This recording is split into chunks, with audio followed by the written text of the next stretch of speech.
We all know that money is an emotional topic, but what we don't realize is that these emotions play a huge part in our bad money decisions.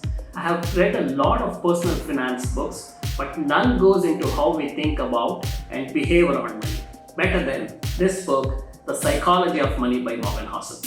So in this video, let me share with you top 8 lessons I have learned and how it has changed the way I think about money, and hopefully it can change yours as well. If you are new here, I am Sandesh. I try to make videos on productivity, mindfulness, and also personal finance sometimes. Before we dive into these top 8 lessons, let me give you a short introduction about the book. The Psychology of Money by Morgan Housel is a compelling exploration of the psychological factors that influence our relationship with money. Rather than focusing on traditional financial advice, Housel delves into the behavioral patterns, biases, and emotions that shape our financial decisions. Published in the year 2020, this book has garnered widespread acclaim for its insightful approach to understanding personal finance. Now let's talk about the 8 lessons about money I learned from this fantastic book. Lesson number 1. Behavior trumps knowledge. Financial success is less about being smart or knowing complex investment strategies and more about managing behavior. Emotions like fear and greed often drive poor financial decisions. So understanding and controlling these impulses is crucial. Example, when the dot-com bubble happened, investors bought into tech stocks at high prices due to fear of missing out. Rather than analyzing fundamentals, many suffered significant losses, with the bubble burst highlighting how emotions can lead to poor financial decisions. Lesson 2. Simplicity pays off. Complex financial strategies and products often come with hidden fees and risk that erode returns. Simplicity in investing, such as low-cost index funds, tends to outperform complex strategies in the long run. Example, the diversified portfolio of index funds with actively managed funds over a 10-year period, and how the low fees of index funds translate higher net returns for investors, even after accounting for market fluctuations. Lesson 3. Defining true wealth. Now this is very interesting. True wealth encompasses financial security, personal fulfillment, and meaningful experiences beyond monetary value. True wealth is often hidden. We naturally judge people's wealth by making inferences based on outward appearances. How big is their home, or how fancy is their car, or even how their outfits, etc. However, this is the worst way to gawk someone's wealth. Modern capitalism makes helping people fake it until they make it a cherished industry. The honest truth is that anyone offers with a decent credit score can look rich if he wanted to. We can finance a new Porsche or a Lamborghini, or can take out a $4 million mortgage to buy a mansion. And we can even buy all fancy expensive clothes on a credit card. But true wealth is actually built when we don't spend money not buying that fancy car or large mansion. So next time when you see someone with a lot of nice rich things, do not be impressed. The world is filled with people who may look poor but actually wealthy, and people who look rich but are actually living on borrowed money or a credit card. Here is the best approach. Talk to individuals who have achieved financial independence and ask them about their motivations and values.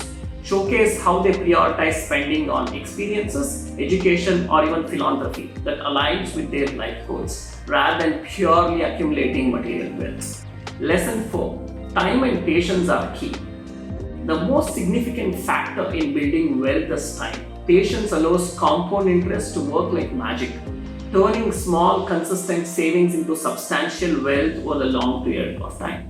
For example, Warren Buffett's current net worth is $150 billion, and although it sounds like he always been extremely rich and happened very fast, many people overlook that majority of his health was acquired after the age of 66. Warren Buffett has achieved a huge amount of wealth in his life because he has an extreme level of patience. He is not trying to get rich quick, but accepts that wealth takes a long time to achieve. Achieving wealth through compound interest is an extremely realistic way to achieve wealth. However, you must be patient. Lesson number 5. The role of luck and risk. Acknowledge the role luck plays in financial success or setbacks. recognizing the influence of luck can prevent overconfidence in good times and excessive self-blame during downturns. Now let's explore the concept that often misunderstood yet incredibly vital to your financial journey.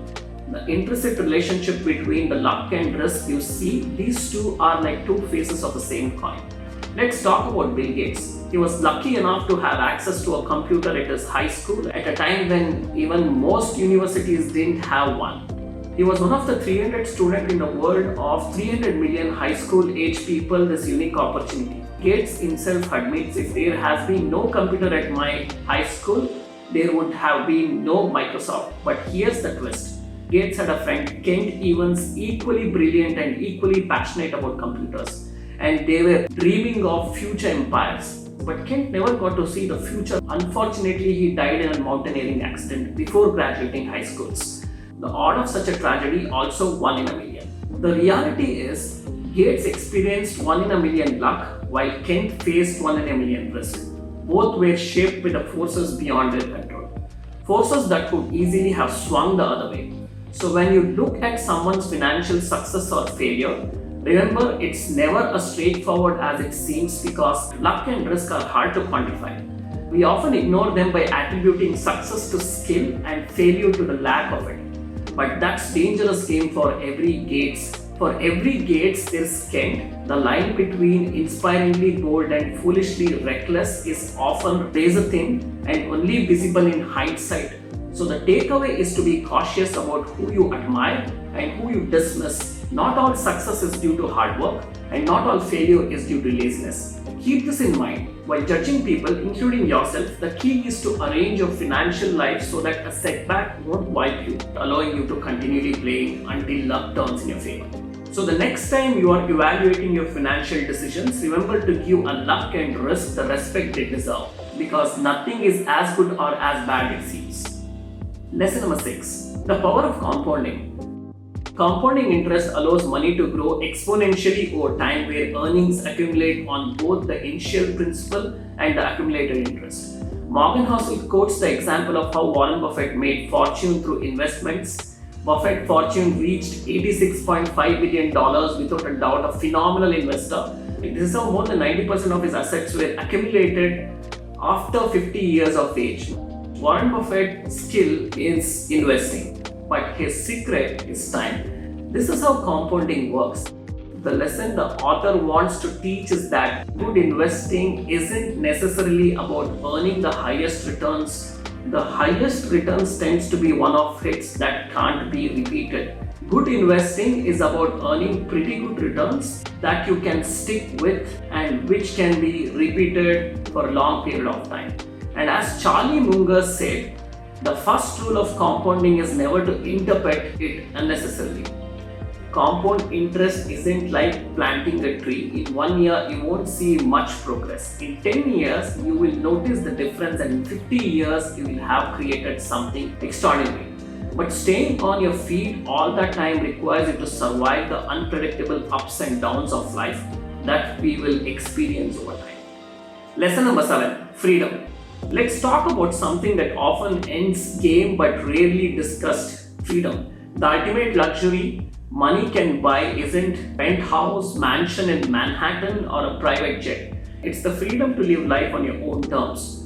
What's the point of massive wealth if you're shackled to a job you despise, or if you constantly stressed about the next financial downturn? The real power of money lies in its ability to give you choices, to do what you want, when you want, with whom you want. A psychologist once said that most reliable predictor of happiness isn't your money, your job, title, or even the size of your house. It's your sense of control over life. Freedom to make choices that align with your values and desires is the ultimate form of wealth. So how do you use your money to buy freedom? Start by building a financial cushion. Having a safety net allows you to make choices without the looming threat of financial ruin. Whether it's taking a lower paying job that you love, or taking time off to travel or be with your family. The cushion gives you options. Remember, your uptime goal isn't just to make money, it's to make your money work for you. Give you the freedom and control that enrich your life in ways that material possession never can. So as you continue on your financial journey, don't just ask yourself, how can I make more money? Ask, how can I use this money to be truly free in the world where everyone is running the rat race, aiming for higher salaries and fancier titles. Be the one who aims for freedom, because ultimately the greatest dividend money can pay is the freedom to control your life. Lesson number 8. Save now, smile later. Many people believe they can't save money or don't see the need to it. Firstly, understand that building wealth isn't just about making more money or getting high investment returns. It's primarily about your saving rate. Think of it like energy efficiency. You can grow your financial wealth not just by increasing your income, but by decreasing the money you need to spend. Investment returns are uncertain. They depend on market conditions, economic cycles, and many other factors out of your control. But your ability to save is something you can control. It's the surefire way to build wealth over time. If you focus on saving, you're taking the reins of your financial destiny into your own hands. Talk about the value of wealth in relation to what you need. Imagine two people with same net worth. One is a better investor but needs more money to maintain their lifestyle, and other who's wealthier, the one who needs less, they get more value out of their investments because their lower expenses mean their savings go further. This brings us to an important point. Your ability to save more is in your control. Then you might think it's tied to your desires, and your desires are tied to how much you care about what others think of you. The less you care about keeping us with a journess, the more you'll be able to save. You don't need specific reason to save money. So those are the 8 most important lessons that I have taken away from this book. Highly recommended it, and I have been applying it to many parts of my own life. Thank you so much for watching this video. Do hit that subscribe button if you haven't already. I'll see you hopefully in the next video. Bye bye.